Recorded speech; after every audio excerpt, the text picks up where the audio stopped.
Hey scholars, so yesterday we started reading our text, Beaks.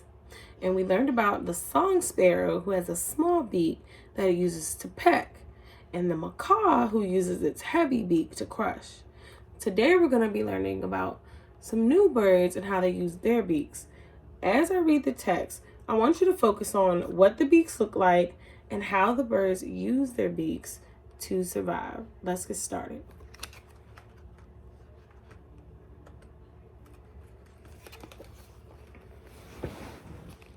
Long beaks probe hummingbirds. Long, thin bills help hummingbirds reach the energy-rich nectar they need to survive. Different bills fit different shapes of flowers. The white-tipped sicklebill hummingbird inserts its long, curved bill into the opening of a heliconia flower. With its long, tube-like tongue, the bird drinks up the heliconia's sweet syrup and then zooms away to the next flower. So what birds did we just learn about? The hummingbird, very good. And what kind of beak does the hummingbird have?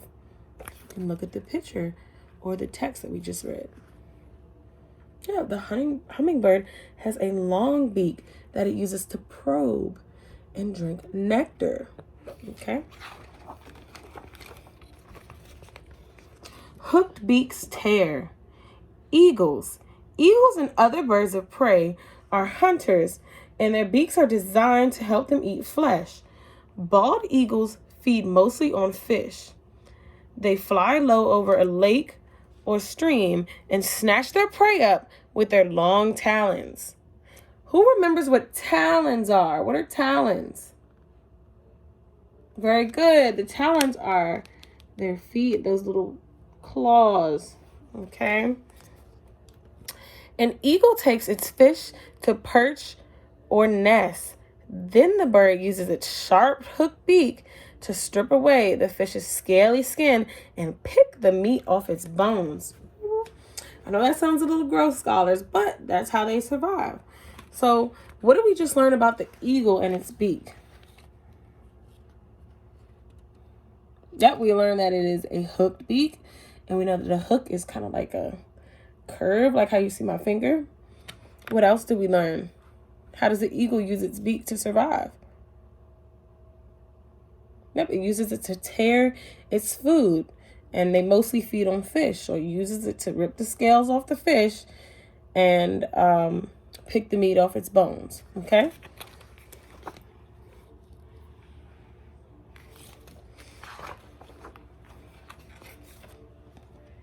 Beaks are made light. Toucans. Where have you seen this bird before?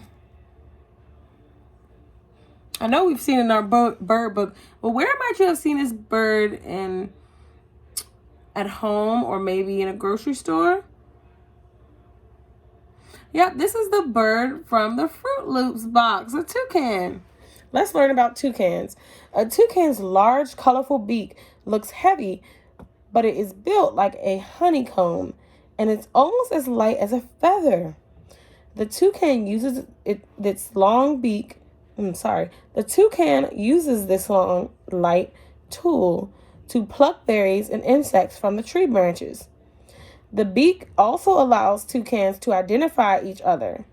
Unfortunately, a light beak is easily damaged. Toucans sometimes break off pieces of their beaks while hunting or driving away other birds from a favorite fruit tree. So what did we just learn about the toucan? What are some benefits of his beak? How does the beak help it to survive? Yep, it uses its beak to pluck berries and insects from the tree branches. But what is a downside or con of its beak? What is something that's not so great or not a benefit of its beak? Yeah, the beak is really light, and so it can break easily. And sometimes pieces of their beak even chip off when they're trying to eat food. Or sturdy and strong. Woodpeckers. Woodpeckers use their sturdy, pointed beaks to pound, drill, and tear into wood as they search for insects. Some such as the acorn woodpecker, chip away holes where they store acorns and seeds. Fortunately, a woodpecker's skull is reinforced with extra thick bone. This keeps the bird from getting brain damage while it's woodpecking away. Okay, so how do woodpeckers use their beaks? Very good. Woodpeckers use their beaks to drill, pound, and tear into wood. And they look for insects as they're doing this, okay? And what type of beak do they have? So we learned that toucans have light beaks, but what type of beak does a woodpecker have? Very good. Sturdy and strong. Okay? So great job, scholars, listening to beaks and how these birds that we learned about today use their beaks to help them survive. So we learned about long beaks that help probe, hooked beaks that help tear, light beaks, and sturdy, strong beaks, okay? So I want you to use what you learned today to continue to think about our question, how do these beaks help birds to survive?